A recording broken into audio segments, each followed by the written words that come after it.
Hello and welcome to the dungeon where they put people who have put off their personal projects until the last minute. It's me. Doesn't take a whole lot to get here. It's Sunday night, and I'm running a D&D game tomorrow where I expect the party to walk into a room full of zombies. I have the minis, they just need painting, and I've had them for a while. My past self's coming to bite me in the butt a little bit here. At this point they just need painting, but I have a plan. Let's go.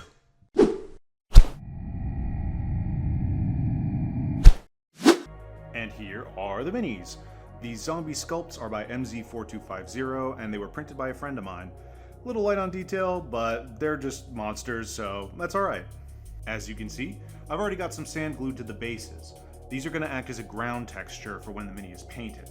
Put it in a realistic environment. And now for a quick blast of Krylon. Ah, what a lovely, vibrant shade of gray. So first things first, we're going in with the Vallejo buff. I've heavily thinned it with water, it's about a 1-to-1 ratio, and I'm getting it all over the clothes. I don't care about getting it on any other part of the model, we can always fix it later, and we're in a crunch with this one. Side note, these minis have really shallow sculpted detail, so I'm keeping our paints thin throughout the process to minimize any globbing or covering of that detail.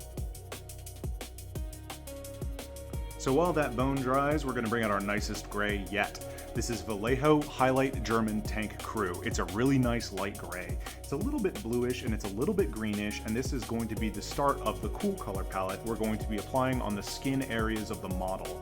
This will contrast with the warm color palette we've already started on the clothing.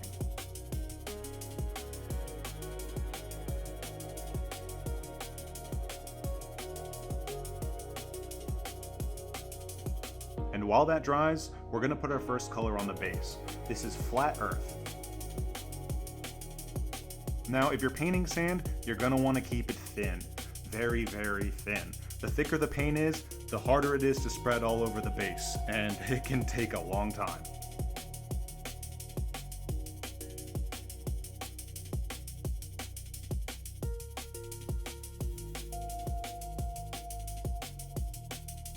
Okay, now it's time for my favorite step of the process. I've mixed Vallejo Flat Blue with a little bit of glaze medium and a little bit of water, maybe 1-to-1-to-1, to spread all over the skin. Do you notice how it's pooling in the recessed areas? This is like an instant shadow, and the small amount that still covers the raised surface is going to tint the skin to match. If you don't have a glaze medium, this will work just as well with water. Just be careful about where it pools on the model.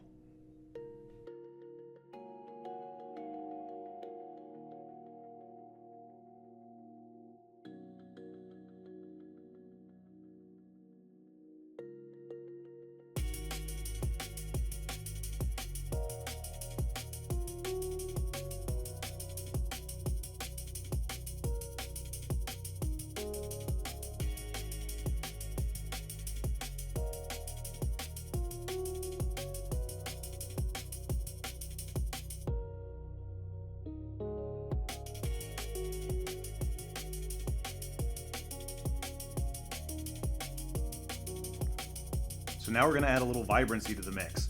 A zombie wouldn't be walking around with clean clothes. They're crawling through all sorts of garbage trying to find their next bite of flesh.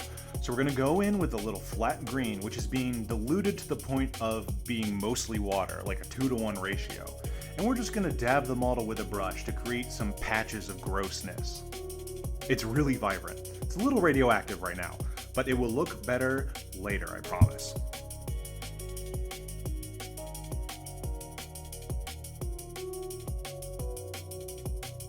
Now we're going in with, you guessed it, red, the perfect complement to green. We've got some wounds in the sides of the bodies of the zombies, so we're going to focus on that, but also throw in a couple splashes of red here and there.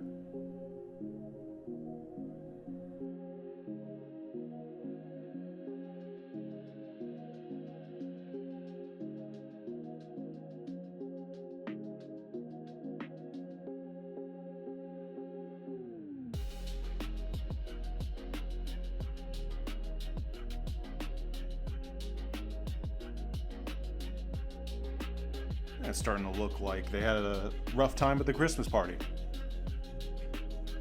And just to make that skin really stand out, we're going to dry brush with sky blue. This is done by wiping most of the paint off of your loaded brush onto a paper towel and then lightly dusting the raised areas of the model, like here on the heads, hand, feet, and areas of the limbs. This adds another cool tone to the skin and really makes the details of the sculpt pop. It's steps like these that help the artistry of the model speak for itself.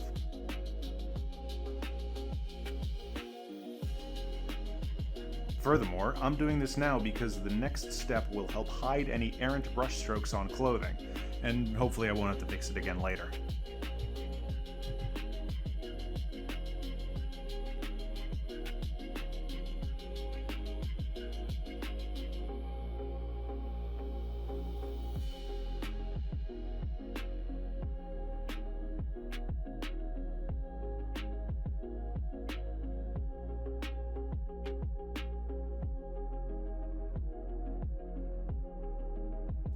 Alright, here it comes, the liquid skill Agrax Earthsade. I'm going to gently glaze the body with it so it falls into the recesses, creating contrast and blending the red and green stains on the clothing in with the rest of the model. Overall, I'm pretty loose with it. I don't really care if it gets on the skin. These zombies are going to be dirty anyway.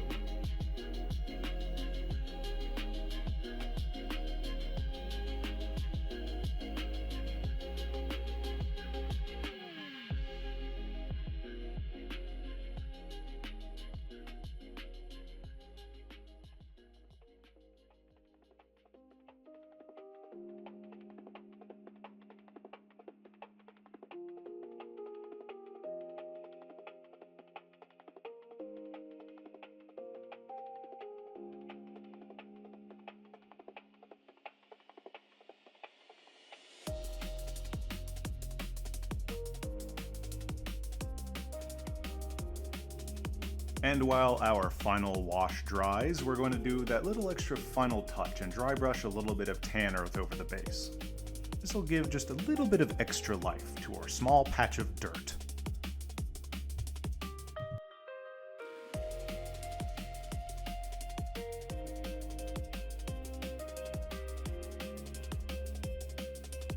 And here they are in all their undead glory.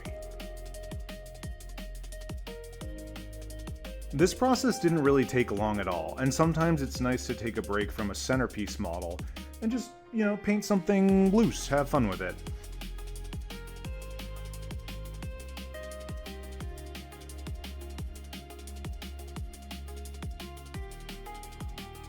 It took me about an hour and a half to paint all of these zombies, and in that time, I completed 7.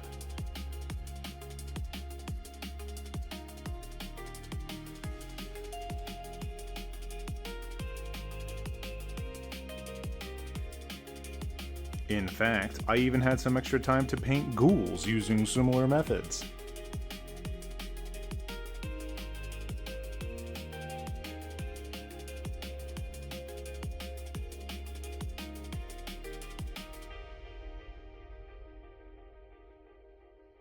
Thank you for watching. I'll see you next time.